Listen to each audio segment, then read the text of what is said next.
मुंबईतील भांडूप पश्चिम railway स्थानकाजवळील station bus डेपोजवळ सोमवारी रात्री मोठा अपघात झाला. बेस्ट इलेक्ट्रिक बस क्रमांक 606 ने 13 जणांना उडवलं आहे. या अपघातात 4 ते 5 जणांचा चिरडून मृत्यू झाला आहे, तर 8 ते 10 जण गंभीर जखमी झाले आहेत. मृतांमध्ये 3 महिलांसह एका पुरुषाचा समावेश आहे. या अपघातात 8 पुरुष आणि एका महिलेसह 9 ते 10 जण जखमी झाले आहेत. सर्व जखमींवर मुंबईच्या राजावाडी रुग्णालयात उपचार सुरू आहेत. मिळालेल्या माहितीनुसार रात्री 9:30च्या सुमारास लोक कामावरून घरी परतत असताना हा अपघात झाला. भांडूप स्टेशनच्या बाहेर फेरीवाले आणि भाजी विक्रेत्यांची बाजारपेठ असलेली मोठी गर्दी होती.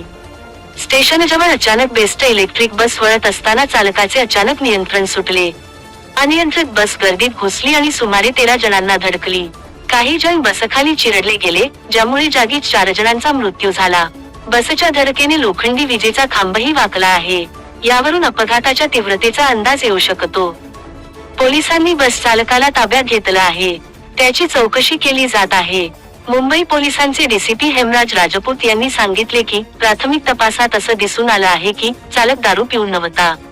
हा अपघात चालकाच्या निष्काळजीपणामुळे झाला की बसमधील तांत्रिक बिघाडामुळे झाला, हे शोधण्यासाठी पोलीस परिसरातील सीसीटीव्ही फुटेज तपासत आहोत आणि प्रत्यक्षदर्शींचे जबाब गोळा करत आहोत.